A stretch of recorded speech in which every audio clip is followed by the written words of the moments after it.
The second step in the CARPA project is analytics, or the CARPA process, I should say, is analytics, analyzing the data that we gathered in step one. Now, a lot of people get tripped up when they start thinking about negative thoughts or cognitions versus positive.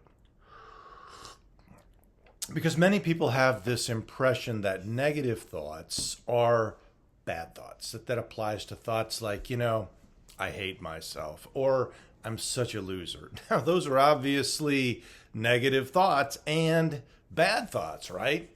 But there are a host of other thoughts that are not that obvious. They seem just fine. They're rational to us, reasonable, logical, but they can actually be quite negative.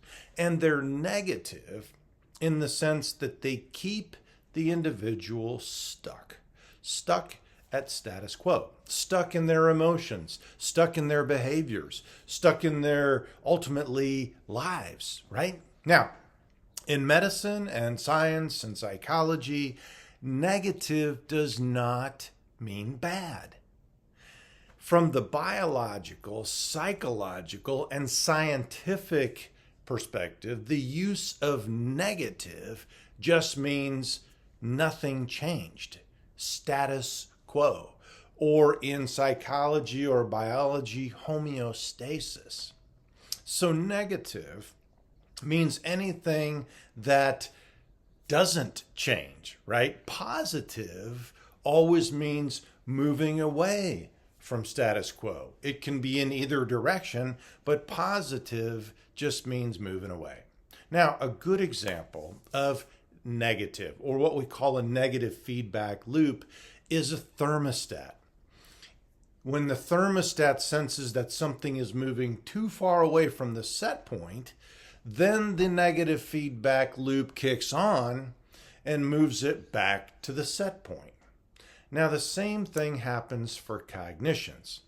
Negative moves us back to the set point of our lives, and positive moves us away in either direction. Now, preferably, in my line of work, we're moving it in the desired direction away from status quo. Now, perhaps a good way to really understand this is to consider the common pregnancy test. A negative result of a pregnancy test means that nothing has changed, right? Whereas a positive result means, oh yeah, there's big changes coming.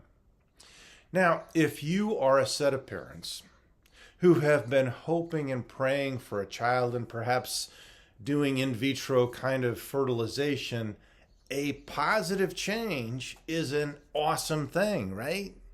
But if you're a teenage boy who failed to use a condom, a positive result is not so good, right? So I want to point out that this is not positive and negative in the sense I'm using it, and in the sense that it's used in psychology and science, is not a good versus bad dichotomy or determination. And it's very, very important to make this distinction. Because in my experience, some of the most debilitating cognitions are actually disguised as good things. They seem right. They seem rational. They seem reasonable. They seem like just good common sense. But actually, they're quite negative in the sense that they're really just a negative feedback loop. It's making, or keeping, I should say, the user quite stuck at status quo. Let's say, for an example, that you feel stuck in your current career. You make decent money, perhaps even good money, but you dread going to work every day because it's stressful and it's just not very satisfying. You dream about doing something different every freaking day. But at the end of the day, you still get up and begrudgingly drag your butt back to the office. Oh, you tell yourself that someday you're going to strike out on your own. Someday you're going to chase your dream. But then again, you've been telling yourself that for years. And it's never the right time. You never have enough cushion financially to try it. The market is never right. Your family situation isn't right. But when all these things line up, then I'm going to do it. Then I'm going to pull the trigger. Then I'm going to chase my dream. This kind of rationalizing is one of the most common forms of negative feedback. Have you ever stopped to consider why we call it rationalizing? We're making something seem rational. We're rationalizing something that is actually quite negative. It makes logical sense to wait until the right time, right? But look at what it really does to us. That never ends well, does it? Or let's consider the term common sense. What exactly is common sense? Common sense is what we would call the things we think most people would think were normal, right? But common sense yields a very common life, one that is average, one that is ordinary. And I tell all my clients when it comes to this discussion, if you want common sense, to use your common sense, to have a common and ordinary life, you don't need me because I don't deal in common. I'm not here to help people live a normal, common, ordinary life. I'm here to help people live the uncommon life, the extraordinary life. And in order to do that, we need to ditch a lot of our common sense and adopt uncommon sense, because you can only live an uncommon life if you use uncommon sense. So where does common sense come from? Well, probably mostly our parents, our family, those around us, friends, teachers, maybe even influencers.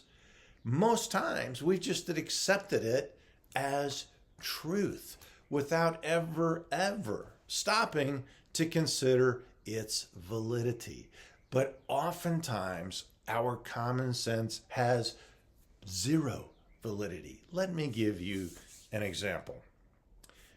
About 10 years ago or so, I was trying to build a green screen in my studio in my office, and I was using some cheap materials, just poster board, green poster board I had purchased just to test it out. It was a suggestion I got off the internet, thought it was a good idea. So I got some double-sided removable tape, and I put these tiles up in my office, and it was awesome.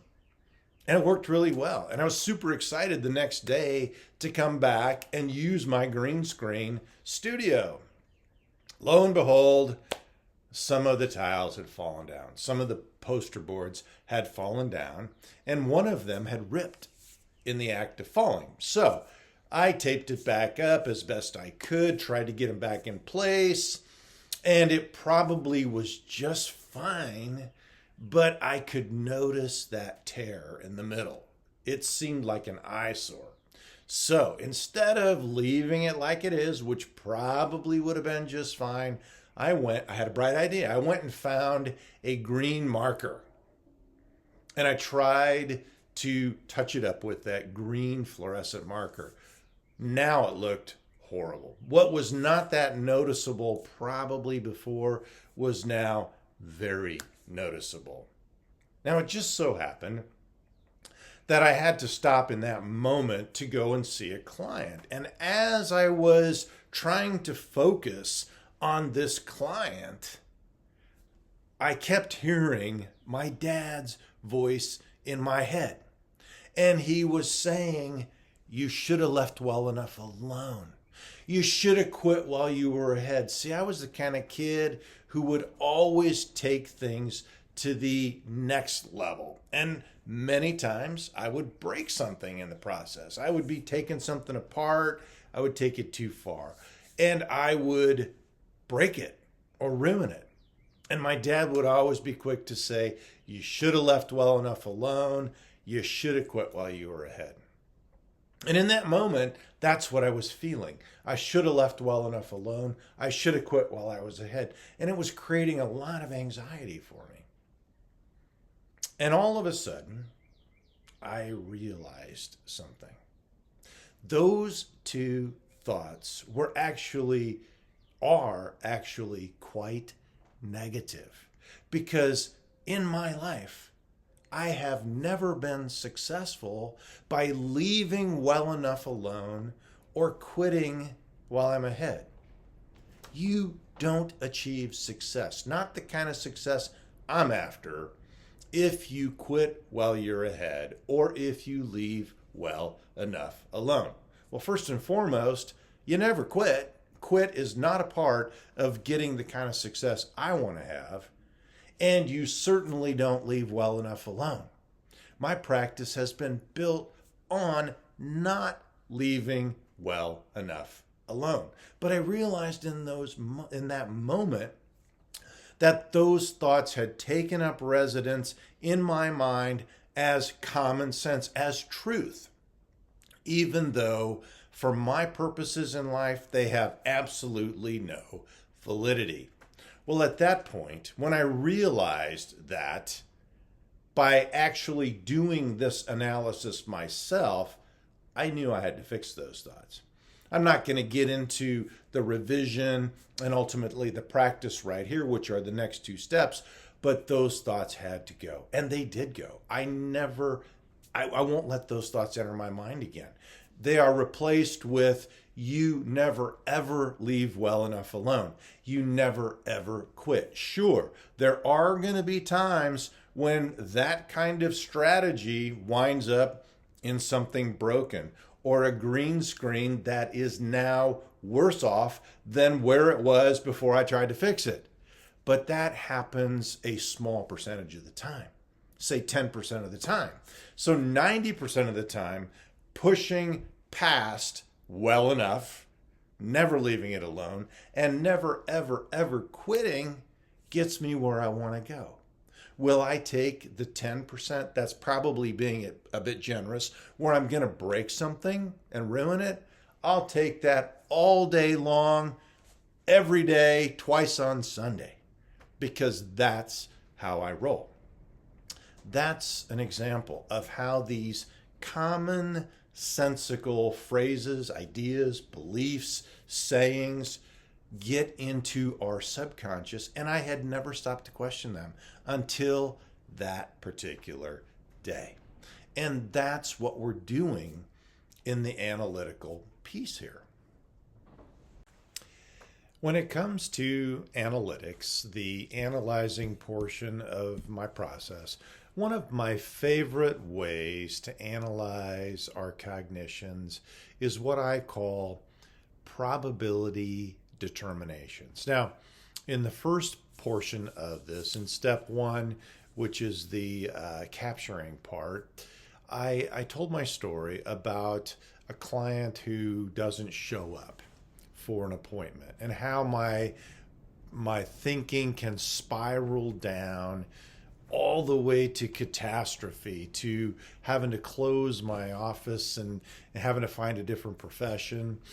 And in order to analyze that thinking, what comes in very handy is to do a probability determination on that catastrophizing or that worst case scenario thinking. And so when I go back and look at all of that thinking, I have to understand that the probability of any of that happening is extremely low. Now, I have the advantage of knowing for sure that the probability is low. In all the times in my practice, for 25 years my actual private practice for the past 15 years, anytime that somebody has not shown up, it's been very rarely that they were hurt or dead. It's never been somebody dead. I've had clients that have died, but never was that the reason they didn't show up to an appointment. And very, very rarely are they pissed off at me. I can prove, on the other hand, that 90% of the time they simply forgot, or they had it on the wrong day. And if it's not that, the balance of those occurrences of people not showing, or people not wanting to come back to an appointment, if they are quitting, it's not because of something I did. It's because they know they're not doing the work, and they'll tell me this. Or they feel like they're wasting my time and my money, or their money, in the process. And of course, none of that is on me. And I'm quite sure that I can prove statistically that this is the case for most of my clients as well. I should point out here, too, that I'm not trying to paint the best case scenario. So if we took this particular situation, best case scenario, my client missed their appointment because they're out promoting me. They're out talking to other people and telling them to come to my practice, right? Well, that's not happening, but that would be best case scenario, right? And this really supports the idea that worst case scenario and best case scenario are just not likely occurrences. What is the most likely, I already know. I know what the high probability is. And in most instances, we can figure that out just by the process of deduction. So with a quick analysis of my thinking, I can now show myself that this is the highest percentage of what is actually occurring, of outcomes, right? And therefore, I can eliminate the low probability outcomes from my attention. Now, I'm not going to actually be able to eliminate them completely, but the key is to put my attention on the scenarios that have the most probability of occurring. So if I could prove statistically that this particular scenario has a 70, 80, or 90% chance of probably occurring, that's where 80% of my thinking should go, right? If that's the probability I've determined. And that's exactly what I had to do. I've spent a lot of time analyzing and then revising and ultimately practicing these new most probable scenario responses. And soon enough, my brain was doing it all by itself. It had become the subconscious thought, the same kind of thought that drives my driving. When I'm driving and I take my foot off the gas and put it on the brake without even thinking about it. Now, these new thoughts about a client who shows up or who no-shows me, I'm happy to say that they're pretty automatic. And my brain is most likely to land on the idea first that they probably forgot and just stay there until further notice, until I would perhaps find out for sure that something else has happened. And that rarely occurs. In fact, I would say this is the thought that pretty much is the only thought that crosses my mind. And the only time it crosses my mind now is actually when I tell this story. So I've encountered many people throughout the years that have had this kind of problem and think in worst case scenarios. And when I start to tell my story, people can identify it pretty readily. So this probability determination is a huge deal, and it can be applied to so many different scenarios. Now, in my practice along the way, I've encountered many, many people who keep a gratitude journal. Now, I've got nothing against a gratitude journal. Nothing against gratitude. I think gratitude is awesome. But gratitude has nothing to do with this kind of an intervention or this kind of an analysis, right? In fact, the only cognition that a gratitude journal could help with is the ungrateful cognition, right? And what's ironic is that most people already are pretty grateful for the things that they have. So keeping a gratitude journal does very little to help somebody, say, get out of a dead-end job. They tell me things like, I have so much to be thankful for. Why do I feel so stuck? Well, it's because you are stuck. But that stuckness has nothing to do with being ungracious. Again, gratitude is awesome. It just doesn't help in these kind of situations. It's not helpful, in fact, to correct most negative thinking.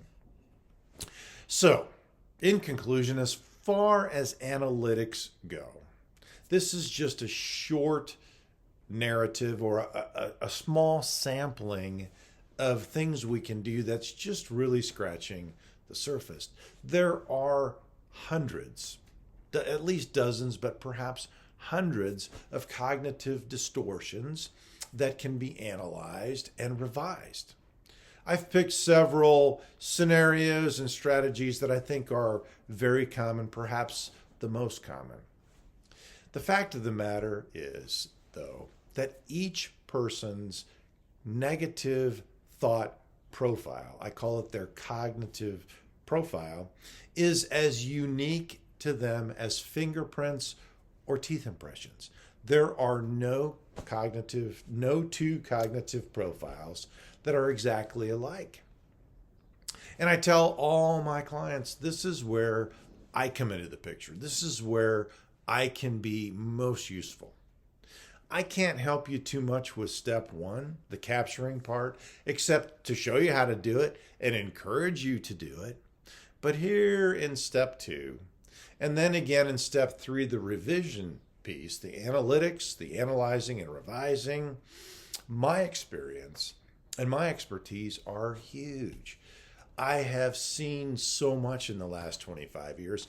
I know exactly what I'm looking for. I've analyzed the thinking of over 5,000 clients. And I have a pretty good idea of what I'm going to find. But I'm never going to assume anything. That would be a bad idea. Rather, I want to start with the most precise data that we can extract and work from there. And that's why I go to such great lengths to teach my clients how to extract that information, how to capture that thinking, those cognitions. And I tell them all, don't filter anything. Speak your stream of consciousness exactly as it enters your mind. Don't leave anything out. Every thought matters, and every thought is deserving of analysis. So that is the second piece of this process, step two, analysis or analytics.